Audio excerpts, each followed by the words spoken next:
எல்லாருக்கும் வணக்கம். எனக்கும் விருது இருக்குன்னு சொன்னாங்க. அதுக்காக தான் என்னை பற்றி பில்டப் பண்ணுறாங்கன்னு நினச்சேன். பேச கூப்பிடுவாங்கன்னு நினைக்கல. முதல்ல வந்து ஜின்னா, ராஜா, சலீம் அவங்களுக்கு வந்து வாழ்த்துக்கள்.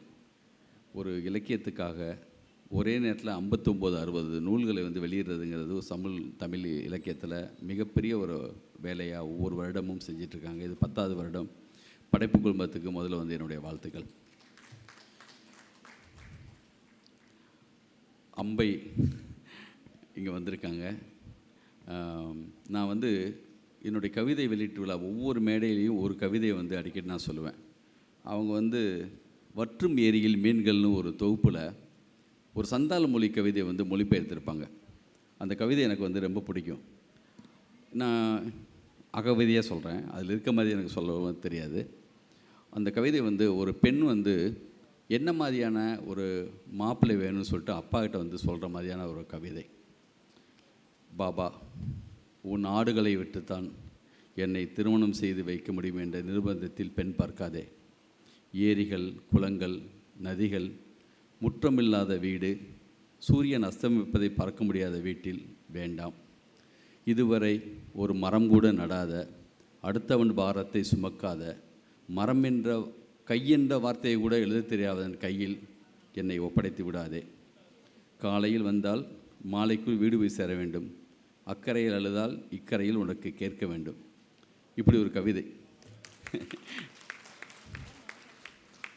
மிக அற்புதமான சிறுகதைகள் அற்புதமாக எழுதுவாங்க.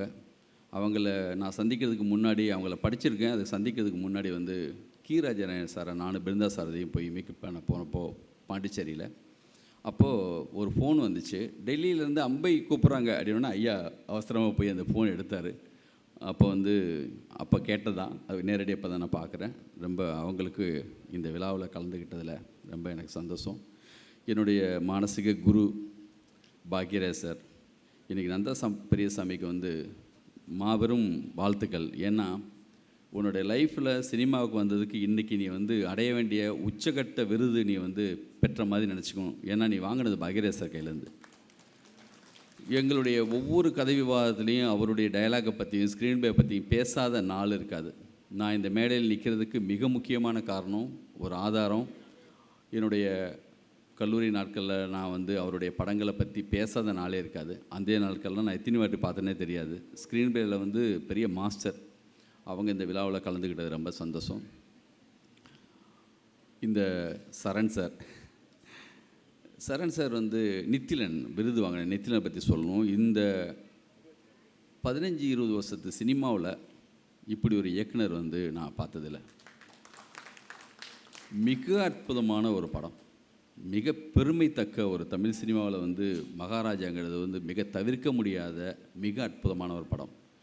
நான் வந்து டார்ஜிலிங்கிலேருந்து ஒரு டிஸ்கஷன் முடிச்சு வந்துட்டு இருந்தேன். என் பக்கத்தில் பாச தெரியாத ஒரு பெண், அவங்க வந்து சமீபத்தில் என்ன படம் பார்த்தீங்கன்னு கேட்டப்போ மகாராஜான்னு சொன்னாங்க. ஓடிடியில் அந்த படம் வந்து தேட்டரில் மட்டும் இல்லாமல் ஓடிடிலையும் அவ்வளோ பெரிய வெற்றி, அவ்வளோ பெரிய அற்புதமான ஒரு படம். இன்னொரு விருது வாங்கின நண்பர் திரைக்கதைக்காக, அதுவும் நீங்கள் பெருமைப்பட்டுக்கணும் பாக்யராஜ் சார் கையால்.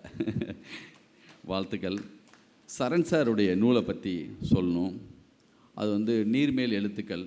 அவருடைய குருநாதர் முதல் படம் வந்து நீர்க்குமிழி. தலைப்பு அற்புதமாக அமைஞ்சிருக்கு. அவர் 2-3 வருஷத்துக்கு முன்னாடி நாங்கள் நடத்தின ஹைக்கூ விழாவுக்காக வந்தாங்க. அந்த விழாவில் கலந்துக்கிட்டு ஹைக்கூனா இப்படி தானா 3 வரி இதான் விஷயமா சொல்லி கேட்டார். ரொம்ப ரசித்தார். அவர் ஆல்ரெடி ஆனந்த வீடெல்லாம் கார்ட்டூன் வரைஞ்சிருக்காங்க. அதுக்கப்புறம் வந்து பாலச்சந்திர சார்கிட்ட ஒரு சின்சியரான ஒரு கோஆர்டினேட்டராக இருந்திருக்காங்க. அப்புறம் நிறைய படங்கள், மிக முக்கியமான அமர்கலம், ஜெமினி, காதல் மன்னன், அந்த மாதிரி படங்கள் எடுத்திருக்காங்க. வெவ்வேறு தளங்களில் இயங்கினாலும் இந்த ஹைக்கூனா என்னன்னு கேட்டுட்டு போனவர் அடுத்த வருஷம் ஒரு ஹைக்கூ எழுதிட்டு இது அனுப்பலாமா போட்டிக்குன்னு கேட்டார். பார்த்தோன்னே தெரிஞ்சிச்சு இதான் முதல் பரிசு வாங்க போகுதுன்னு. அனுப்புங்க சார்னு. அதாவது உண்மையிலே அது முதல் பரிசுக்கான எல்லா தகுதியும் உள்ள கவிதை தான். ஆனால் நம்ம நண்பருங்கிறதுனாலேயே அது 2வது பரிசு கொடுத்தோம். அவருக்காக கொடுத்தோன்னு எல்லாம் நினச்சிடக்கூடாதுன்னு அந்த ஹைக்கூ பற்றி சொல்லணும். பழக்க தோஷத்தில் 4 காப்பி என்றார்கள் 3 முதியவர்கள். அவ்வளோ அற்புதமான ஒரு கவிதை.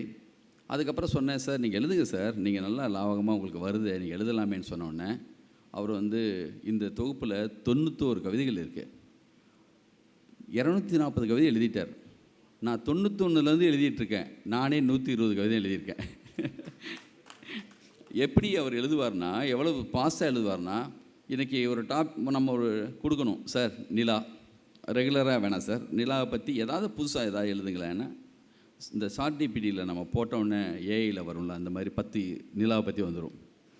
அதுக்கப்புறம் மணல் திருட்டை பற்றி எழுதுங்க சார், ஒரு டாபிக் கொடுத்தா போதும், இம்மிடியட்டாக ஒரு 10 வந்துடும். அவ்வளவு பாஸ்டாகவும் அவ்வளோ நுணுக்கமாகவும் அவ்வளவு அழகாக வேலை பார்க்குற ஒருத்தர். அவருடைய தொகுப்பு இங்கே ரிலீஸ் பண்ணதில் ரொம்ப சந்தோஷம். ஜின்னா, வாழ்த்துக்கள். மிக முக்கியமான மாபெரும் வேலை செய்கிறீங்க. உமா, அவங்களுக்கும் ரொம்ப அற்புதமாக இருக்கும் உங்கள் பாடல்கள்லாம். நான் தொடர்ந்து கேட்டிருக்கேன். கூடிய விரைவில் என்னுடைய படத்துக்காக நான் வந்து நிச்சயமாக உங்களை நான் சந்திப்பேன். இங்கே நிறைய முக்கியமான ஹைக்கூ கவிஞர் அமுத பாரதி சார், மு முருகேஷ், நம்ம இளம்பிறை, எனக்கு ரொம்ப மிகவும் பிடித்த ஒரு கவிஞர் எல்லாமே வந்திருக்காங்க, சைலஜா வந்திருக்காங்க. எல்லாருக்கும் என்னுடைய வாழ்த்துக்கள். நன்றி, வணக்கம்.